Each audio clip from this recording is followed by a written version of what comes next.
¡Patria socialista, muerte! ¡Venceremos, muchachos! Venezuela's leader, Hugo Chavez, rose from poverty to hold unrivaled influence in a country with some of the world's largest oil reserves. This is Simon Romero for the New York Times. I covered Chavez for 5 years, from 2006, when I arrived in Caracas as bureau chief, until 2011.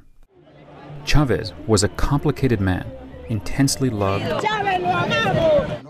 or hated in Venezuela.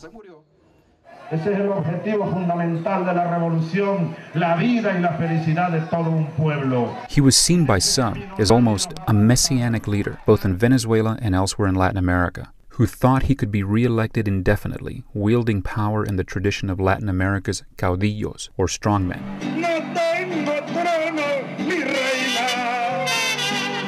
He had a televangelist's gift for oratory.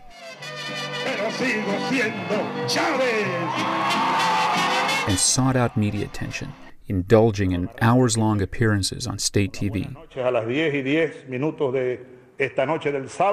But he was also intensely private. He obsessed with what he thought were plots to oust him. He called his critics at home traitors and aimed some of his most bitter attacks at Washington. La pretensión hegemónica del imperialismo norteamericano pone en riesgo la supervivencia misma de la especie humana. Chavez did everything he could to counter the U.S. government, from personal insult El señor presidente de los Estados Unidos, a quien yo llamo el diablo, to forging close ties with Western foes like Iran's Ahmadinejad, Libya's Gaddafi, and Syria's Bashar al-Assad.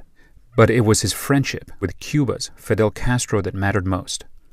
Chavez saw in Castro a survivor and mentor, and Castro saw in Chavez a new type of populist leader who could help Cuba.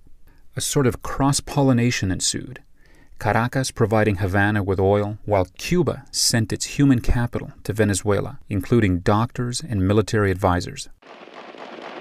A former soldier who led Venezuela's failed 1992 military coup. Los objetivos que nos planteamos no fueron logrados en la ciudad capital. Chavez was democratically elected in 1998. Impulsaré las transformaciones democráticas necesarias. He had promised the country a revolution, and he delivered one, removing the old order and using the country's oil revenues to boost spending on education and healthcare. Many poor Venezuelans adored him, feeling included in the political system for the first time. But others saw his government as highly dysfunctional.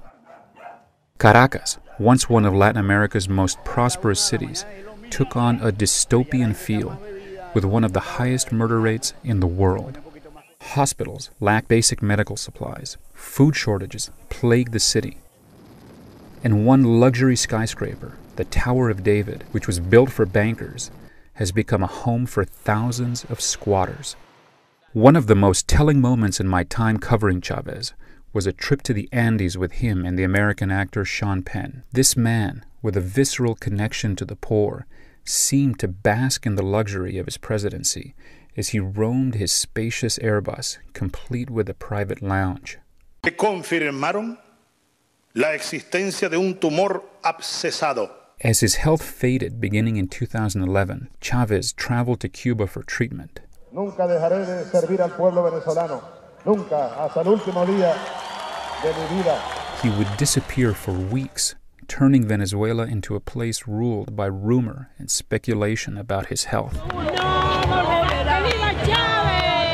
His legacy remains memorialized in the murals that dot the many slums of Caracas. The myth of Chavez often prevailed over the contradictions inherent in the man himself.